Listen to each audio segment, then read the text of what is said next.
Cuéntanos, Anabel Hernández, ¿qué sucedió?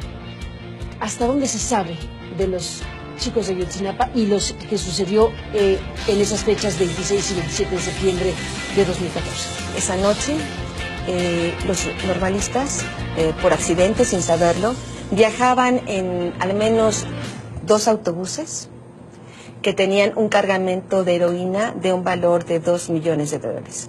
El entonces capo que tenía control de la región, que no es ninguno de los detenidos.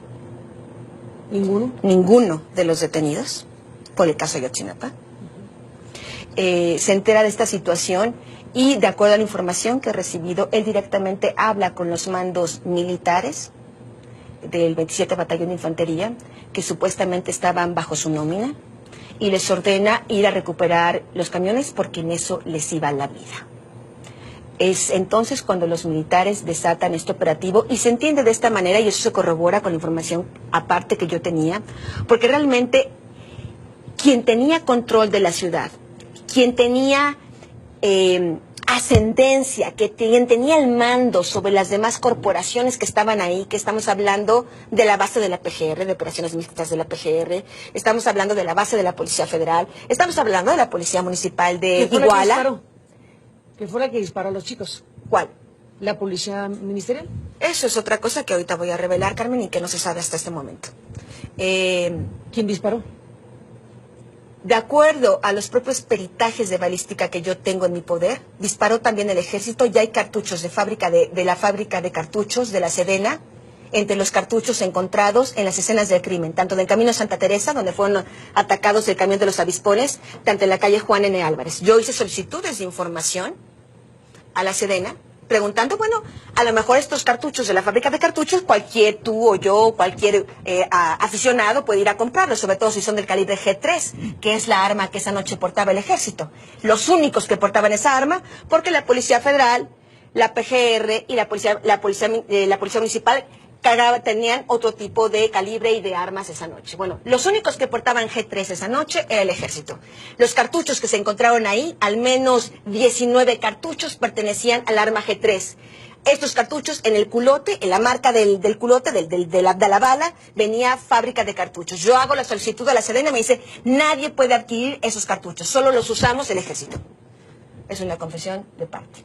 Entonces, lo que yo me encuentro, la versión que yo encuentro es que el capo ordena a los mandos militares del 27 Batallón la operación para detener los autobuses. Supuestamente no había ninguna intención de dañar a los estudiantes. Se sabía que eran estudiantes. El capo sabía que eran estudiantes. Lo único que quería era recuperar sus $2 millones en mercancía.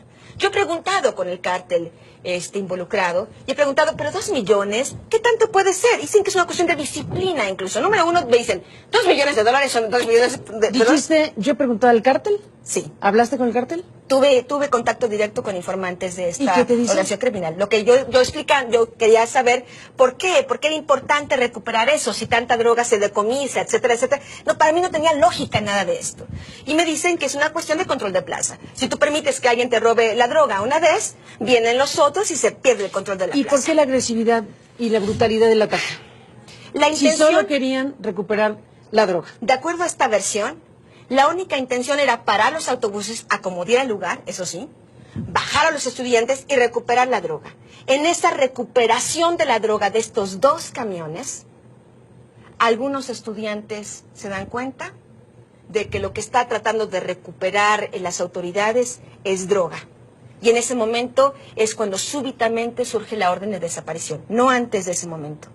Fue supuestamente porque los estudiantes vieron que estaban sacando la droga de los camiones, que dijeron no puede haber testigos. No fue la orden supuestamente del capo, incluso la información que yo tengo es que el capo se molestó bastante porque le arruinó el negocio, le arruinó la plaza, etcétera, etcétera. Y supuestamente estos narcotraficantes no sabrían cuál habría sido el destino final de los estudiantes. Yo en mi investigación, lo que encuentro, Carmen, es 3 últimas rutas a donde fueron llevados estos estudiantes, de acuerdo a testigos que estuve entrevistando durante estos 2 años de investigación. Una ruta, efectivamente, va hacia Cocula, no hacia el basurero, sino hacia Ciudad Altamirano, que sobre la carretera federal, por cierto, bajo control de la Policía Federal, esa noche, en ese momento, y es ahí donde están bajando de un camión de redilas, me informan, algunos de los estudiantes. Hay otro punto donde son vistas pasar patrullas a alta velocidad que van hacia Huitzuco. Y hay otro punto a las 5 de la mañana donde unos vecinos vieron cómo camionetas de la policía ministerial, camionetas blancas, debo decir que no se sabe si era de la policía ministerial de Guerrero o de la PGR, porque las dos corporaciones utilizan las mismas pick-ups blancas, llevaban cuerpos en 2 camionetas, cuerpos acostados ya aparentemente sin vida a las 5 de la mañana, ese ya 27 de septiembre. Esta es la historia que el gobierno no ha contado y esta es la historia que yo cuento en La Verdadera Noche de Iguala, basada en documentos, cientos de testimonios y miles de fojas, peritajes y demás información a la que tuve acceso. Anabel Hernández, hasta aquí llegamos con este programa porque se acabó el tiempo, pero desde luego habremos de hablar más.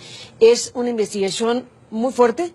Es una investigación que sacude por el significado y el alcance de lo que has informado, de los documentos que tienes y de la responsabilidad enorme que tiene el gobierno mexicano en esta historia del caso Ayotzinapa, y desde luego habría de comparecer la propia autoridad a explicar este conjunto de informaciones que están ahora puestas a la luz pública a través de esta investigación. Anabel, sigamos hablando. Gracias por estar aquí esta noche, en donde estamos en estos días recordando y sacudiendo nuevamente nuestra conciencia con este caso de los jóvenes desaparecidos de Ayotzinapa y todo lo que en torno a esta historia está relatado en La Verdadera Noche de Iguala. Gracias, Anabel, por estar aquí, y a usted que nos permite acompañarle. Buenas noches. Seguídenos muy de cerca.